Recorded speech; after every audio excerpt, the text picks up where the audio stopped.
जय श्री राम। कैसे हैं आप लोग। मैं हूं महिमा। हमारे स्कूल स्टडी चैनल पर आपका स्वागत है। मैं आपको क्लास 10th का साइंस पढ़ा रही हूं, जिसमें मैंने आपको क्लास 10th के साइंस का first chapter chemical reactions and equations, रासायनिक अभिक्रिया एवं समीकरण पढ़ा दिया है, कंप्लीट करा दिया है। ठीक है, अब हम क्या कर रहे हैं, अब हम इसके क्वेश्चन आंसर कर रहे हैं, जिसमें हमने अभ्यास के क्वेश्चन नंबर 9 से 20 तक कंप्लीट कर लिए हैं, अच्छे से उनको पढ़ लिया है। अच्छा, आप जब इनको पढ़ लें और समझ लें तो मुझे एक बार बता दिया करें कमेंट सेक्शन में जाके कि मैम हमको समझ आ गया है, हमने याद कर लिया है। ठीक है, जिससे मुझे पता चले कि आप मेरे साथ पढ़ रहे हैं। और कोई डाउट हो, कुछ समझ नहीं आया हो, तो वो तो डेफिनेटली आप बोल दिया करें, जिससे मैं उसको दोबारा से आपको बता सकूं। ठीक है, लेकिन समझ आया है तो भी आप मुझे एक बार कमेंट में जाकर बता दिया करें। अब हम आगे चलते हैं और हमारे अभ्यास के एक्सरसाइज के जो क्वेश्चंस रह गए थे, कौन से क्वेश्चन रह गए थे, क्वेश्चन नंबर 1 to 8। ठीक है, उनको हम कंप्लीट करने के लिए आगे बढ़ते हैं। चलिए, अब सबसे पहले आप अपनी टेक्स्ट बुक उठाइए और उसमें पेज नंबर 16 निकालकर उसका फर्स्ट क्वेश्चन पढ़िए। उसका फर्स्ट क्वेश्चन क्या दिया हुआ है कि नीचे दी गई अभिक्रिया के संबंध में कौन सा कथन असत्य है। कौन सा कथन असत्य है। अच्छा, क्वेश्चन को 2 बार पढ़िए, जिससे हमें समझ में आए कि पूछा क्या है।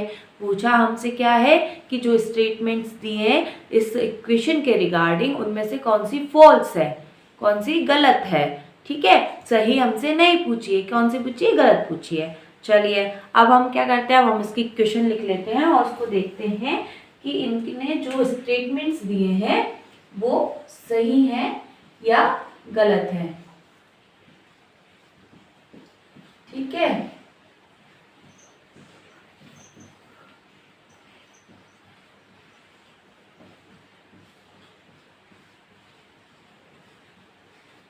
ये इक्वेशन है, देख लीजिए गलत तो नहीं लिख दिया मैंने। यही है।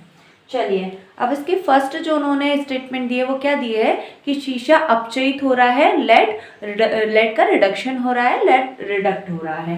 ठीक है, तो फर्स्ट उन्होंने ये जो कंडीशन हमको दी है, ये जो स्टेटमेंट हमको दी है वो है कि शीशा अपचयित हो रहा है। अब इसको हम सॉल्व करने से पहले हम ये देख लेते हैं कि भाई जो अभिकारक है। अच्छा, अभिकारक क्या होता है, जो राइट हैंड साइड में होता है जिसमें क्रिया हो रही होती है वो क्या होता है, अभिकारक होता है, रिएक्टेंट होता है।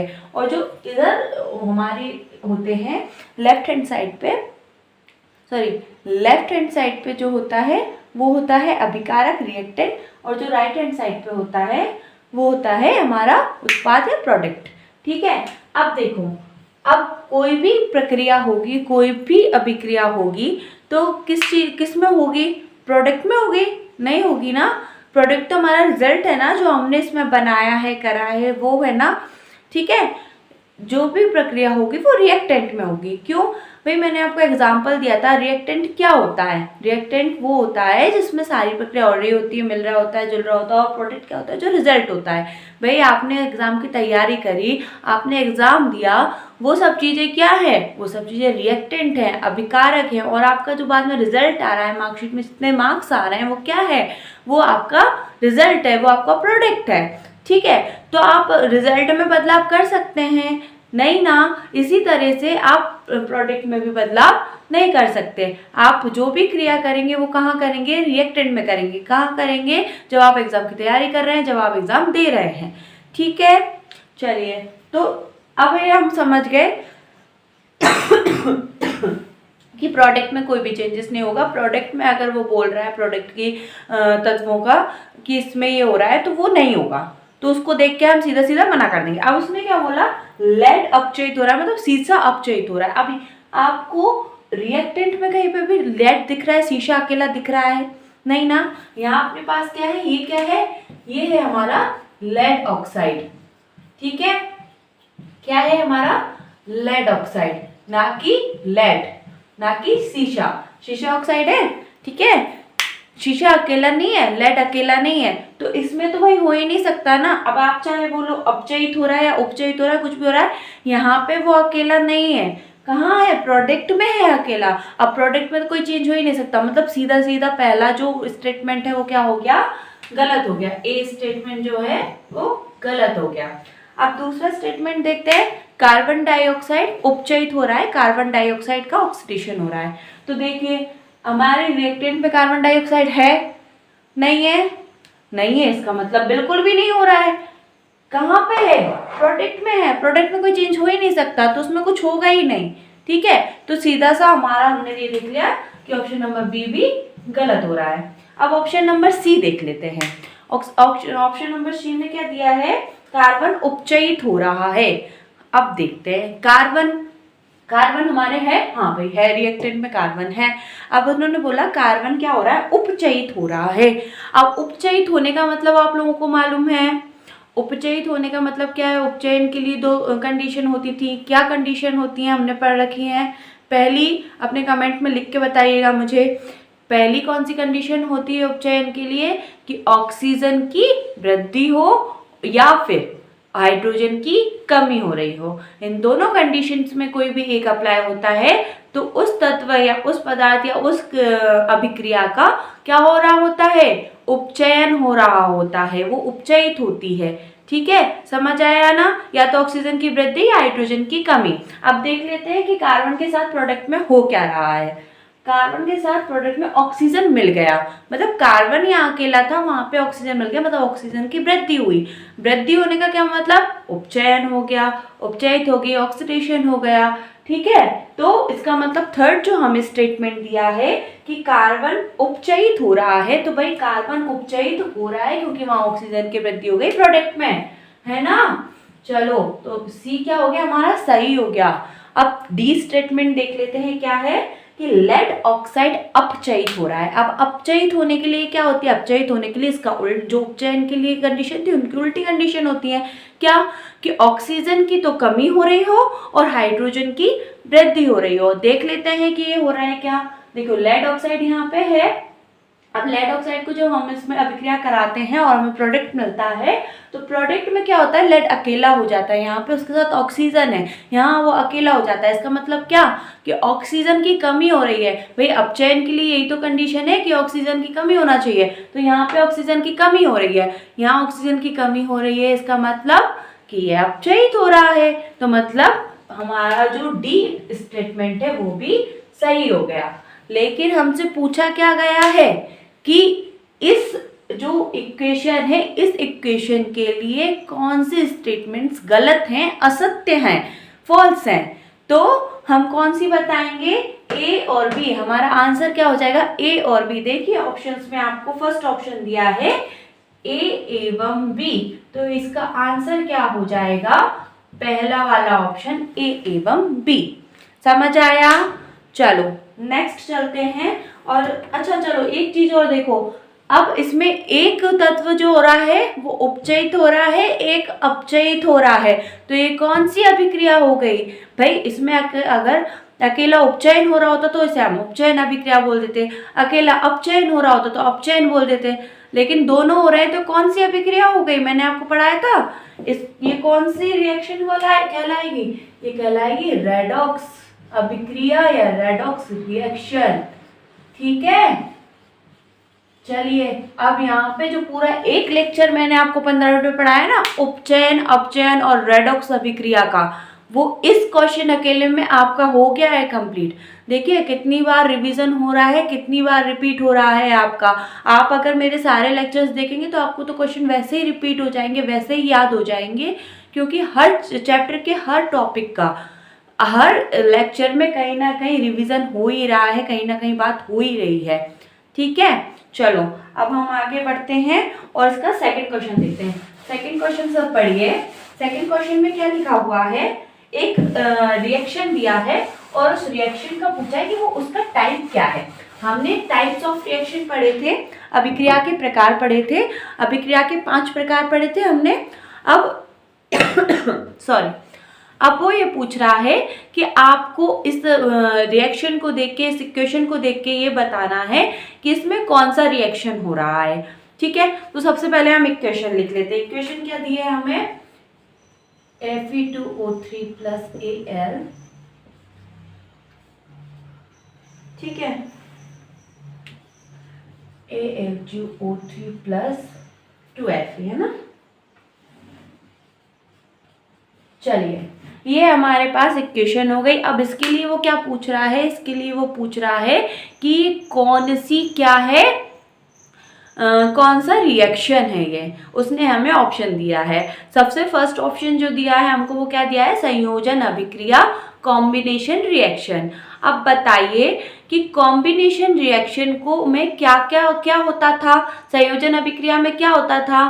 संयोजन अभिक्रिया में हमसे बोला जाता था कि ऐसी अभिक्रिया में एक या दो या दो से अधिक क्या होंगे, अभिकारक होंगे और एकल उत्पाद प्राप्त होगा, एक प्रोडक्ट हमको मिलेगा। दो या दो से अधिक, 2 and more than 2 क्या होंगे, क्या होंगे, रिएक्टेंट होंगे, और ओनली वन क्या होगा, प्रोडक्ट होगा। अब हम देख लेते हैं ये कंडीशन इसमें अप्लाई कर रही है क्या। देखो अब उसने बोला अभिकारक 2 होना चाहिए संयोजन अभिक्रिया के लिए, 2 या 2 से अधिक होना चाहिए, तो भाई हाँ है, ठीक है, अभिकारक 2 तो हैं, ये इतना तो अप्लाई किया।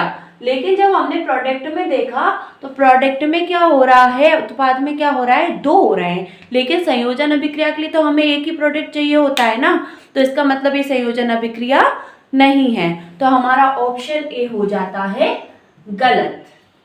ठीक है, अब इसमें फिर सेकंड जो ऑप्शन हमको दिया है वो द्विविस्थापन अभिक्रिया दिया है कि भाई ये द्विविस्थापन अभिक्रिया है क्या, डबल डिस्प्लेसमेंट है क्या। अब देखो डबल डिस्प्लेसमेंट में क्या था, द्विविस्थापन अभिक्रिया में क्या था कि इसमें अभिकारक अपने आयनों का आदान प्रदान कर लेते हैं। मतलब मैंने आपको एग्जाम्पल दिया था पढ़ाते टाइम कि 2 फ्रेंड्स हैं, वो बोलते हैं कि मुझे तेरी शार्पनर पसंद है तो मुझे शार्पनर दे दे, मुझे तेरी स्केल पसंद है तो स्केल दे दे, राइट। ऐसा ये करते हैं, अभिकारक जो होते हैं ना तो वो आपस में अदला बदली कर लेते हैं। अब इसमें अदला बदली हो रही है या नहीं हो रही है ये देख लेते हैं अपन। देखो अब क्या हुआ कि एल्यूमिनियम ने तो Fe की जगह ले ली, लेकिन Fe को तो कुछ भी नहीं मिला ना, Fe तो अकेला है, मतलब अदला बदली नहीं हुई है, ठीक है। उसके पास भी अगर अदला बदली होती तो Fe के पास भी कुछ होता है, ऐसा नहीं होता कि एक ही लेता एक के पास कुछ नहीं, दोनों कुछ ना कुछ लेते। तो इसका मतलब इसमें द्विविस्थापन अभिक्रिया भी नहीं हुई, डबल डिस्प्लेसमेंट भी नहीं हुआ, तो बी गलत हो गया। अब सी देख लेते हैं, सी में दिया है वियोजन अभिक्रिया, डिकम्पोजिशन रिएक्शन।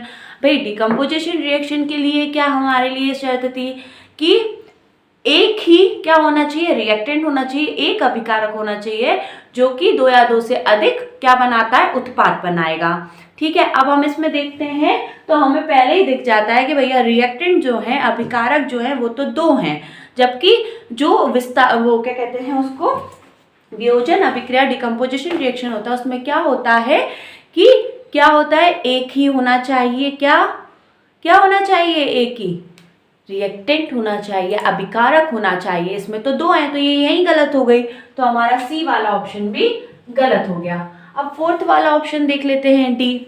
देखिए क्या दिया है, विस्थापन अभिक्रिया, डिस्प्लेसमेंट रिएक्शन। डिस्प्लेसमेंट रिएक्शन में क्या हो रहा था कि ये क्या, जो अधिक क्रियाशील तत्व है वो कम क्रियाशील तत्व को विस्थापित कर देता है, उसकी जगह से हटा देता है। देखिए मैंने इसका उदाहरण आपको दिया था कि जो एक मोटा तगड़ा बच्चा है वो कमजोर बच्चे को आपकी क्लास में एक उसको जहाँ बैठना है उस जगह से हटा देता है, ऐसा मैंने आपको दिया था एग्जाम्पल, अगर आपने मेरी क्लासेस देखी हो तो। इसमें क्या हुआ है कि एल्यूमिनियम जो था वो अधिक क्रियाशील तत्व था, उसने आयरन से बोला कि भाई तू हट, मैं तेरी जगह बैठूंगा, तो वो यहाँ पे उसकी जगह बैठ गया और उसको आयरन को हटा दिया, मतलब आयरन को एल्यूमिनियम ने विस्थापित कर दिया। ठीक है, तो ये कौन सी भाई, ये तो पूरी अप्लाई हो गई, ये तो समझ आ गई, तो यही अभिक्रिया है, यही रिएक्शन है, क्या है, डी ऑप्शन हमारा बिल्कुल सही है, विस्थापन अभिक्रिया, डिस्प्लेसमेंट रिएक्शन। ठीक है, अब क्वेश्चन नंबर 3 एक बार पढ़ लीजिए। क्वेश्चन नंबर 3 क्या है, क्वेश्चन नंबर 3 है हमारा, लौह चूर्ण पर तनु हाइड्रोक्लोरिक अम्ल डालने से क्या होता है, सही उत्तर पर निशान लगाइए। ऑप्शन है हमारे पास, देखिए जब भी हम लौह चूर्ण पर तनु हाइड्रोक्लोरिक अम्ल डालते हैं तो क्या क्या बनता है, एक हाइड्रोजन गैस बनती है, आयरन ऑक्साइड बन जाता है, आयरन क्लोराइड बन जाता है। ठीक है, हाइड्रोजन गैस और आयरन क्लोराइड ये दोनों चीजें बनती हैं, तो हमारा फर्स्ट ऑप्शन ही यही है कि हाइड्रोजन गैस एवं आयरन क्लोराइड बनते हैं। चलिए अब नेक्स्ट क्वेश्चन जो है वो है, संतुलित रासायनिक समीकरण क्या है और रासायनिक समीकरण को संतुलित करना आवश्यक क्यों है। अब भाई क्वेश्चन नंबर 4 जो है वो पूछा गया है कि संतुलित रासायनिक समीकरण क्या है। अब संतुलित रासायनिक समीकरण आपको पता ही नहीं चाहिए क्योंकि मैंने बहुत सारे इक्वेशंस आपको बैलेंस कराए हैं। कैसे होते हैं संतुलित रासायनिक समीकरण, देखिए जिसमें रिएक्टेंट, अभिकारक और उत्पादों की परमाणु संख्या बराबर हो वह संतुलित रासायनिक समीकरण कहलाते हैं। ठीक है, अब देखो एक अपन वो ले लेते हैं एग्जाम्पल। हमने मैग्नीशियम लिया, ऑक्सीजन लिया और हमारे पास आया MgO। ठीक है, अब ये क्या है, इसमें इसके परमाणु क्रमांक, परमाणु संख्या देखते हैं हम। मैग्नीशियम की 1 है, ठीक है, ऑक्सीजन की 2 है, इधर मैग्नीशियम की 1 और ऑक्सीजन की 1। अब देखो मैग्नीशियम की 1 है, यहाँ 1 है, ठीक है सही है। ऑक्सीजन की 2 है, यहाँ ऑक्सीजन की 1 है, ये बराबर नहीं है। ठीक है, लेकिन हमें क्या बोला है, संतुलित रासायनिक समीकरण क्या होता है, जहाँ रिएक्टेंट, अभिकारक और उत्पाद दोनों की परमाणु संख्या क्या हो, समान हो, बराबर हो। तो इसमें बराबर नहीं है, ठीक है, इसलिए हम इसको बराबर करेंगे। कैसे करेंगे बराबर, कि भाई ऑक्सीजन 2 है तो यहाँ ऑक्सीजन 2 करना है तो यहाँ मल्टीप्लाई कर दो, और जब भी मल्टीप्लाई करते हैं तो सिर्फ एक उसमें तो होता नहीं है, पूरे फॉर्मूला में होता है। तो पूरे फॉर्मूला में हमने कर दिया MgO में, तो ये मैग्नीशियम भी 2 हो गया और ऑक्सीजन भी 2 हो गया। अब भाई ऑक्सीजन तो बराबर हो गए 2-2, लेकिन मैग्नीशियम तो फिर इनबैलेंस हो गए, तो हम उसको भी बराबर कर देंगे, मैग्नीशियम को भी 2 से इंटू कर देंगे, तो 2Mg प्लस O2 2MgO, ये हमारा संतुलित रासायनिक समीकरण हो गया। अब इसमें पूछा है कि रासायनिक समीकरण को संतुलित करना क्यों आवश्यक है। भाई मैंने आपको जब क्लास पढ़ाई थी तो मैंने आपको द्रव्यमान संरक्षण का नियम भी पढ़ाया था। उसने ये बोला था कि रासायनिक अभिक्रिया में जब भी हम इक्वेशन लिखते हैं या समीकरण लिखते हैं तो उसमें जो क्या होते हैं, परमाणु क्रमांक होते हैं, परमाणु संख्या होती है, वो ना तो उनका निर्माण होता है ना तो उनका विनाश होता है, ना तो वो बनती हैं ना तो वो बिगड़ती हैं, वो क्या होती हैं, बराबर होती हैं। अब हम भाई जब भी कोई इक्वेशन लिख रहे हैं तो इसमें क्या हो रहा है, ज़्यादा कम हो रही हैं। उसमें तो बोला है कि परमाणु वो द्रव्यमान संरक्षण के नियम में कि भैया ये ज़्यादा कम नहीं होती, वो तो बराबर होती है। तो द्रव्यमान संरक्षण के नियम को संतुष्ट करने के लिए हम इसको क्या करते हैं, संतुलित करते हैं, इन दोनों को बराबर कर देते हैं। ठीक है, द्रव्यमान संरक्षण नियम को क्या समझो, अपने घर का बड़ा बुजुर्ग, उसको भाई संतुष्ट करके चलना पड़ेगा। तुम कहाँ जा रहे हो उसको पूरा बता कर जाना पड़ेगा, तब तुम जा पाओगे। ठीक है, इसी तरह से जब द्रव्यमान संरक्षण का नियम है ना, तो उसको पूरा संतुष्ट करना पड़ेगा। वो बोल रहा है कि दोनों बराबर होंगे, ना घटेगा ना बढ़ेगा, ना ज़्यादा होगा ना कम होगा, तो उसको पूरा करना पड़ेगा। ठीक, समझ आया। चलो आज यहीं तक रहने देते हैं अपन क्वेश्चन नंबर 4 तक। आप बोलिएगा अगर क्वेश्चन नंबर 4 आपको पूरा थ्योरिकल लिखा हुआ चाहिए कि कैसे लिखना है, तो मैं आपको नेक्स्ट वीडियो में लिखकर बता दूंगी। ठीक है, चलिए फिर मिलते हैं नेक्स्ट लेक्चर में। जय श्री राम।